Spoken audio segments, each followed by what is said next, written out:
question. When I was disillusioned about university, I spent 10 years full-time in university. And I was searching. And I started to get very disillusioned about, where is this all heading? What is this all about? The Spirit was like saying, you've got to ask that question, what is it for? Why are you spending so much time in university? What's the purpose underneath that? Well, I've got to eat. The Spirit's like, oh yeah, you need 10 years of university to eat. Well, I don't want to work at McDonald's my whole life. I want a career. Okay, let's look at that. What's the purpose of a career? Well, I need money. I need lots of money. I can't get it at McDonald's. So I'm going for a career. Okay. Why do you need lots of money? Why do I need lots of money? Because like Joe, I want a relationship. And if you don't have money, it's not so easy to have a relationship, you know. What do you do for a living? Oh, nothing. How much money do you take in a year? Not much. You know, imagine how the first date goes. Where do you work? McDonald's. your prospects for the second date are going diving down. And so I had to go back and forth with the Spirit, like, okay, maybe I don't need so much money. All right, I admit it.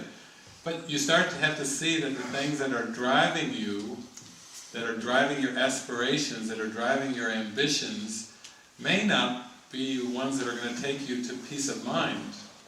Maybe the ego set them up to keep you distracted from be still and know that I am God. Maybe they've been designed to send us in the wrong direction. Maybe we've been looking for love in all the wrong places and in way too many faces, and we haven't gone inward to find that love in the stillness of our hearts. So to me, that was the first, that's how I started to spin out of the nosedive, was I just started to give myself permission to really look at my life the way it was, however it was. My relationships, my jobs, where I was living and everything, and I started to just ask that very simple question with things in my life. What is it for? And that started to be like a little crack that let some light come through.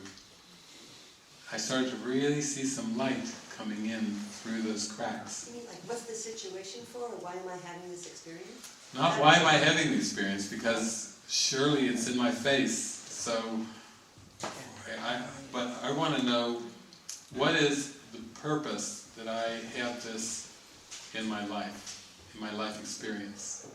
What is the purpose? Would that be like, what's the gift in this? Yeah. Okay, what's the gift? What's the gift? All right. Well, what does it serve? What does it serve? That's another. These are great ways of coming at it. Everybody has their own kind of individual way. Like even Oprah would do the gratitude list, you know, she would just say, look at your life and see if you can find something to be grateful for, and then make a gratitude list. And people would report healings happening just from looking for, purposefully, something that was a gift or served something meaningful, that they could actually feel a real feeling of gratitude in their heart. And just to start with one thing, you know, and then to go from there, and it does work. Just wanting an example of what would be the question that I'm asking, and it came to you. Which illusion would I prefer? How did that arise? Was it a thought? Was it something that appeared? How did that come up? Let's think, the ego set this world up as a God substitute. In other words, if you're pure spirit and you are one with God, you know, like Jesus said, I and the Father are one. If you're one with God, then in a state of perfection, it would be a state of total fulfillment, total contentment, total just basking and blazing into bliss, you know. And the thought arising would be a thought of want, a thought of desire, a thought of lack. And this world, it's like, it would be like saying, wow, I wonder if there's more than everything. That would be, if you put it down to its primitive words, I wonder if there's more than anything. I mean, more than everything, it sounds absurd. If everything is everything, then to ask for more than everything would be an absolutely ridiculous, absurd idea. But let's just say, for the sake of as if, that was taken seriously. What if there's more than everything? And then suddenly a world of images, cosmos of images appeared, and it was a conundrum. The mind found itself in a giant paradox of asking an impossible question of an impossible situation, and actually looking for a real answer to that impossible question. So, in one sense, we're here in a way just to talk about, in a very practical way, of having had something cry out inside our hearts that says, there's got to be a better way than whatever I've been doing before.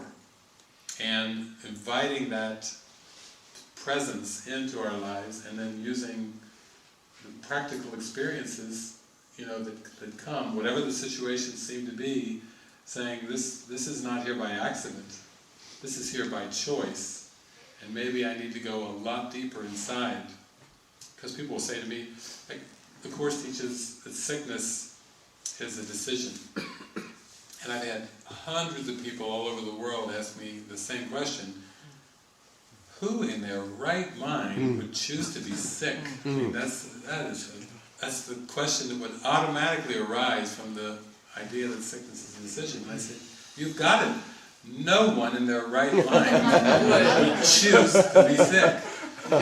Sickness is a wrong-minded decision. Wow, that's eerie. You mean there's a part of my mind that actually wants to be sick and wants to die? Yep, you could call it Thanatos. If you came from a Freudian perspective, you could call it the dark, the shadow from Jung. You could call it whatever you want. But that's why we're here. We're here to see that there is another way, and that we can actually learn to choose health, to choose peace, once we can see the real alternatives. But if it's so mixed up in our mind that we can't even tell the difference between pain and joy, if we're that deluded, then we really need a lot of education, a lot of discernment to make that. I have a song for that. Oh, right, here comes the music. I knew we were going to get into the music here. Okay. I get to sing along on this one? Not on this one. Okay. I come in later on. If you want to sing me a strings. Is this the one that's the editings? Yeah. Okay. Oh, cool.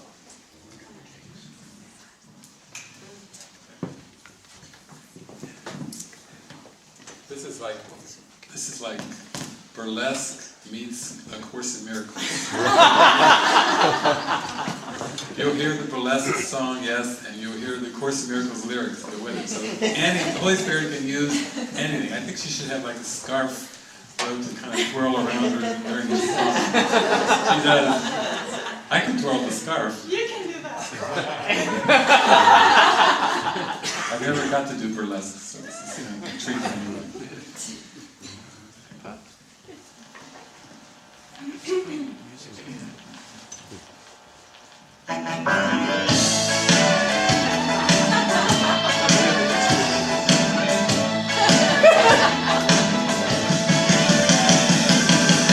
This need not be your trouble mind. To bastard child, be not unkind. The body self that you have made has done the wrong, deserves not hate. When you are sad and filled with guilt, remember God who loves you still.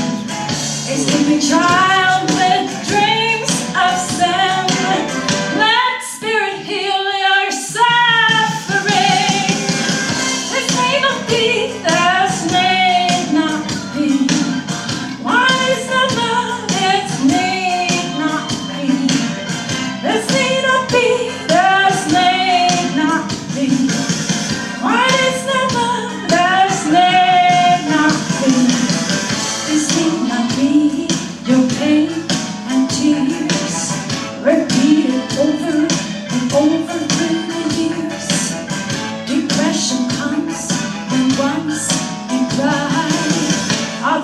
or lack, you decide. When you are hurt and not feel with guilt, remember you have not heard a voice for God. Listen now and choose again. Your self-inflicted pain can end. This need not be, this need not be. What is the love that's need not be? This need not be, this need not be. What is the love that's need not be? Your spirit shines with holiness. God's light you was meant to bless. You and your brothers are but one, created whole and only love.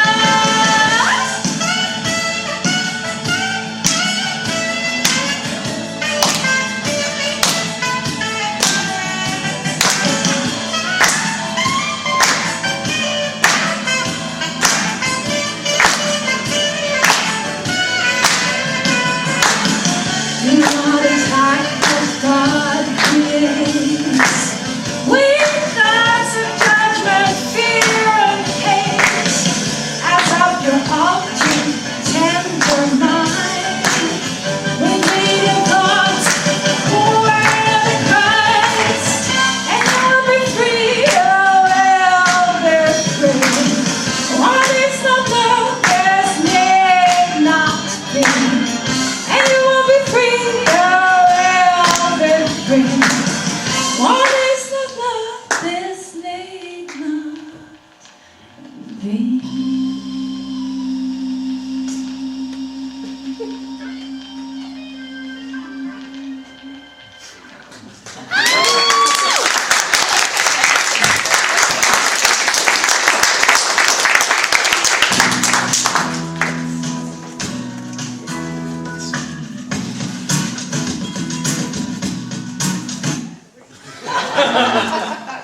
Okay, get up, son.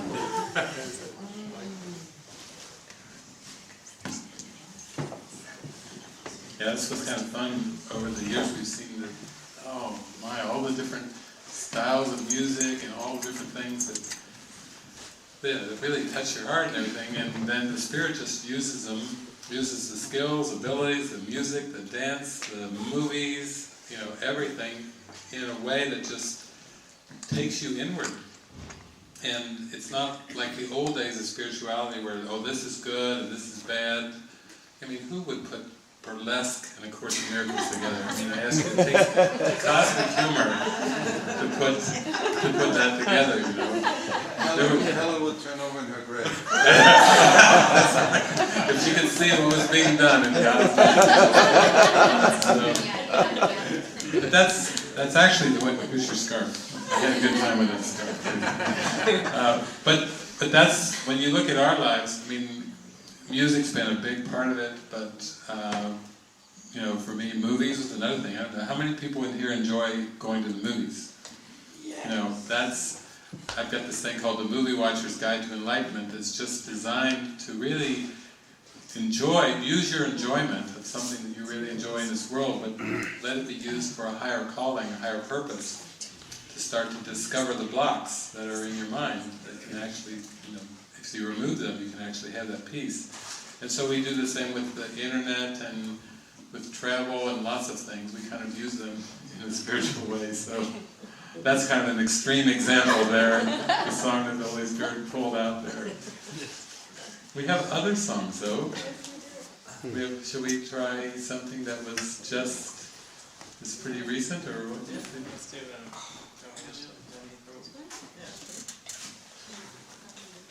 we can just belt it up maybe.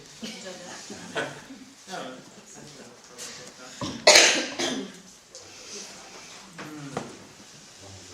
I think Mel and I just started writing songs together. She's been having songs pour through her, and I've been, it's been a big undoing for me to just let go of my whole musical past and my preferences of the kind of songs that I like to play, and learn to just like undo all that and go, you know, I don't really know music at all. I thought I did, and And the songs that have been pouring through her have just been really beautiful.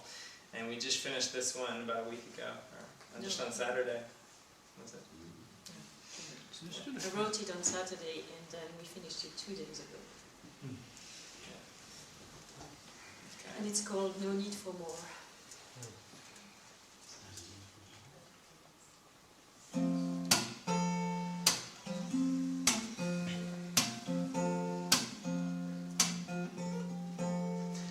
I've been looking for a home, a place out in the world where I belong.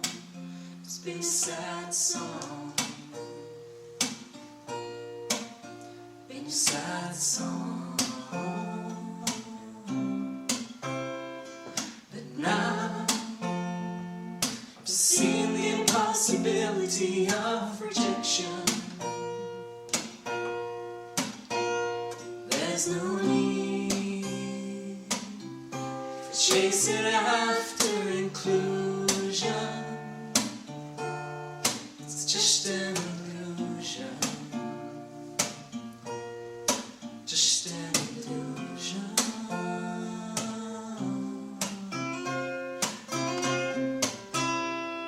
No need for belonging anymore. I know who I belong to in the core. No need for more, no need for more, no need for more. Released in the inner freedom. No need to go anywhere, no need to run. There are no blocks, no walls, so I've no need for open doors. I am free, once and for all.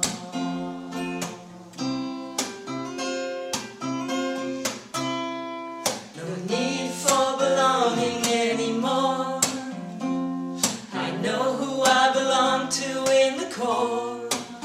No need for more, no need for more, no need for more.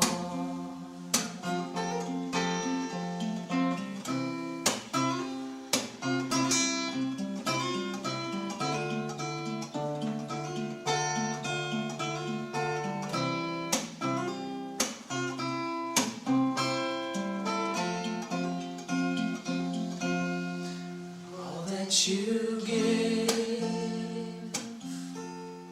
is all that I want. Perfect peace and joy for no reason. Perfect love and grace is my wisdom. It's all that I want, all that I want. It's all that I want,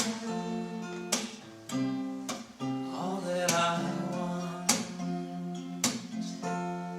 It's all that I want, all that I want.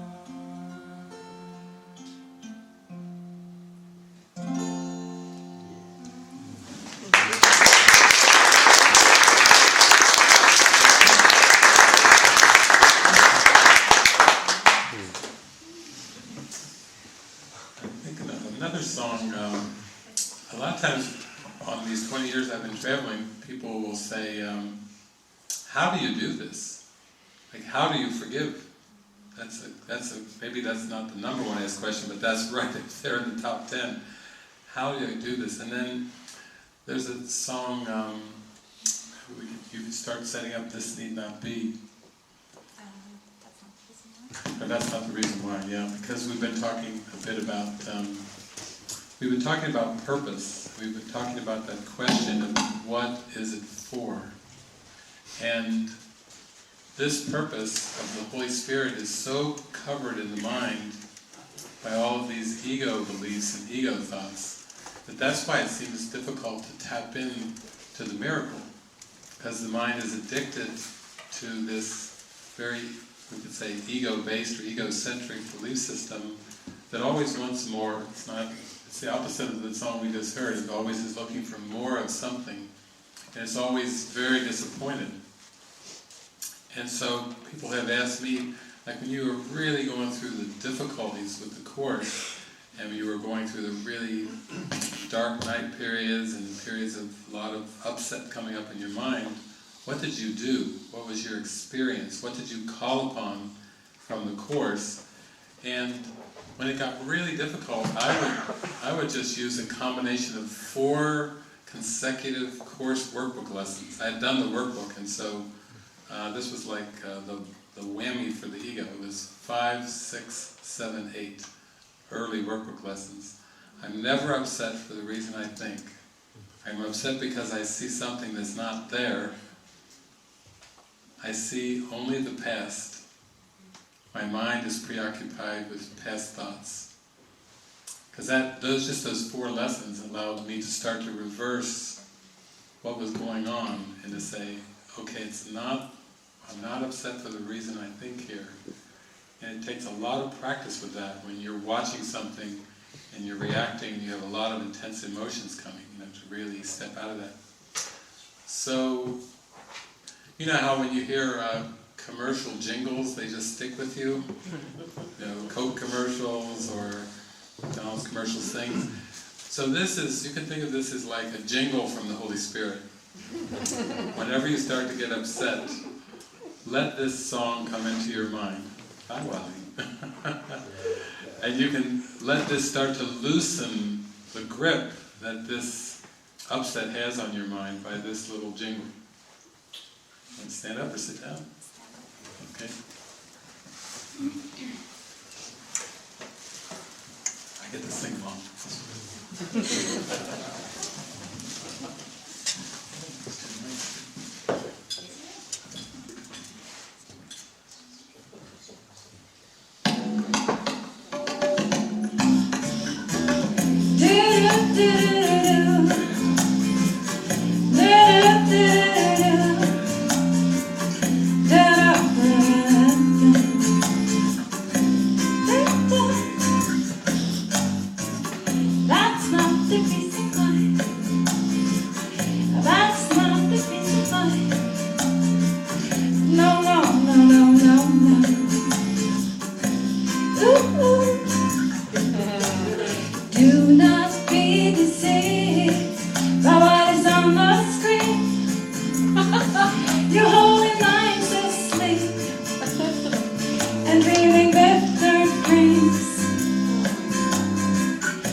your mind, and that's where you must search.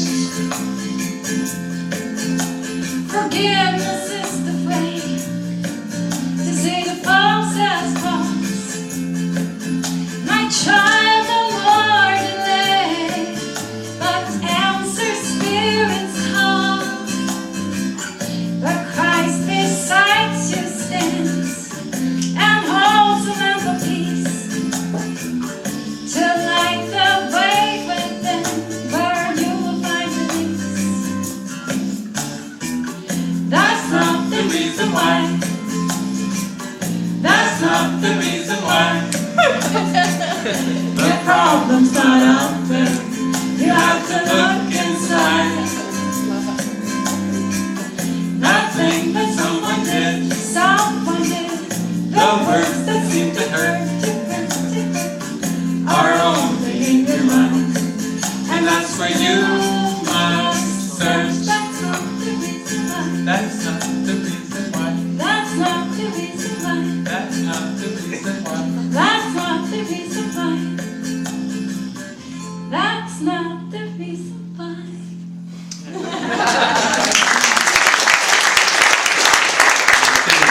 To really improve your relationship, if you have that thought in mind, you start singing that. Instead of justifying and, You guys are like Sonny and Cher. I've got you, baby. They say our love won't pay the rent.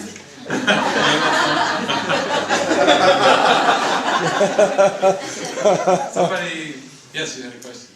Yeah, so this is kind of like a very like get down to the nitty-gritty kind of question, like in the moment where you're with somebody and something comes up, you have angry words. So where do you start at that moment? Like, the past maybe month is when I've been getting into the course, and everything's coming up. Everything bothers me, everything pisses me off, everything, right? So, in the moment, what Go,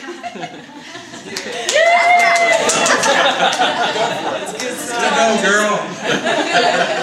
I mean, it's the same as doing like a healing crisis when you're cleansing. Everything is coming up. But in the moment, like, okay, so I'm hearing the course saying, you can't sweep anything under the rug, you can't push it under, you don't want to pretend that, oh, I'm not feeling anything, this is really an opportunity for growth. In that moment, I'm really pissed, and I don't know where to go, like, what's like the next step? What do you tell yourself? Do you talk to the person about it, or do you only, oh, this is just my illusion, or... Can I expand on that question and put this thing right into one big question? Yeah. And so you have a situation with somebody that you're intimate with, and there's a glaring sort of knowingness that you feel this person should know, and that you need to deliver that message. And you do deliver that message. You have a little bit of frustration behind it, bordering on anger. So where do you go with all this sort of stuff when things can be so glaring that it's almost like you have to say something because the frustration gets to be so deep? Okay. We're all for it. We'll answer that one actually. There's two put together. It's really good because this is actually what Armel, she started sharing about before. She said, of course, the tendency is there to project it, to put it outside of yourself. And that is like twice removed, so it's like it's getting further away from you, because if you're putting it out there, you have no power, to bring it back into your own mind and actually forgive it.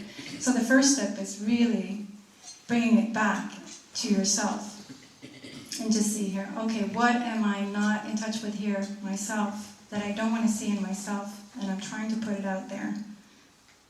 And so that is the first step, and then it comes to you. And you're like, okay.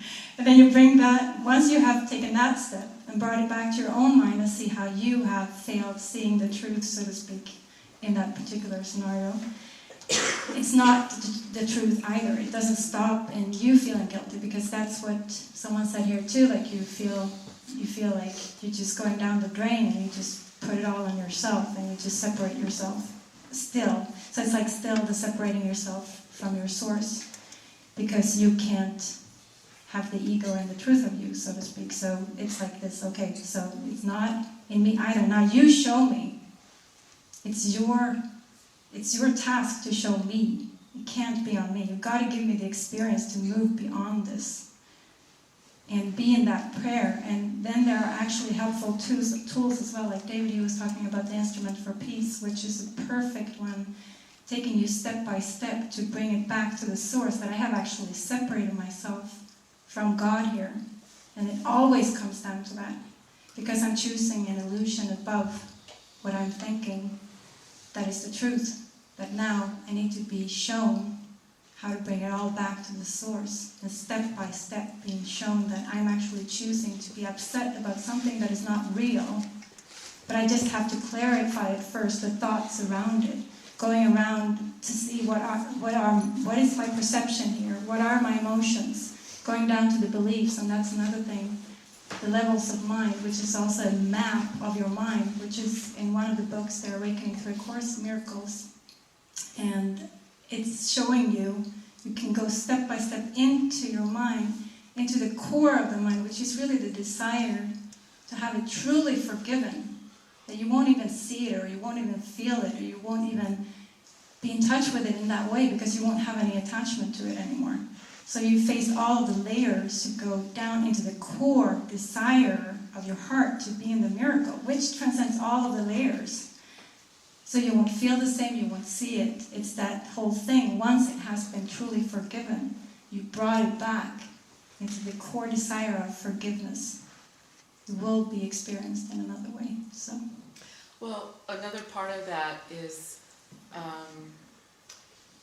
I understand you guys live in a communal house or something, or that's what I've heard. Maybe you live in a community where you want to live with all transparency, right? You don't want to hold secrets or things like that. So how do you check in with the other person that you're hearing something correctly that they're saying, or that you're not interpreting it the wrong way? I mean, it seems like if everything that comes up you just go within, then no one would ever be talking about anything. There'd be no reason to be in relationship. So if something comes up in the relationship, how do you work it out together? Like how... I don't know if like without bringing a specific up, I don't know how to say it any clearer. Like say you tell somebody something, or you just share something with them, and they don't understand what you just said, and they get really angry at you, and because they didn't understand, and then I don't know where to go with that, because that happens a lot with me. And sing a song to that. yeah, Name that tune in 25 minutes. So there's a reason to be in the relationship, and you have to do talking about what comes up. So what kind of dialogue do you have where you're still owning that it's your stuff, but you're still talking about the stuff that came up between the two of you? Well, it's almost good, because we're kind of weaving, and that's almost like a third aspect to the question of the nuance that you brought, also when it gets really intense real quick, and then this is like another nuance. So, Carmel, do you have something to talk about how you and Eric do it in particular? And you might even be able to share, because you've seen how we do it as well, a little bit about that too. I don't know what's coming. Yeah, I just said it. Yeah, what's coming to me when you talk is when I got married to Eric, like the evening, the stuff started to come up like very strongly, and it didn't stop like for months. Like it was really huge, and I think it's really great. And I really just like I'm with you, because it's the way. Like you can go to the light without going through the darkness. Like it's just an illusion. And at first I was really inclined to blame a lot Eric, and I was in hell, and it was awful. And what I've been learning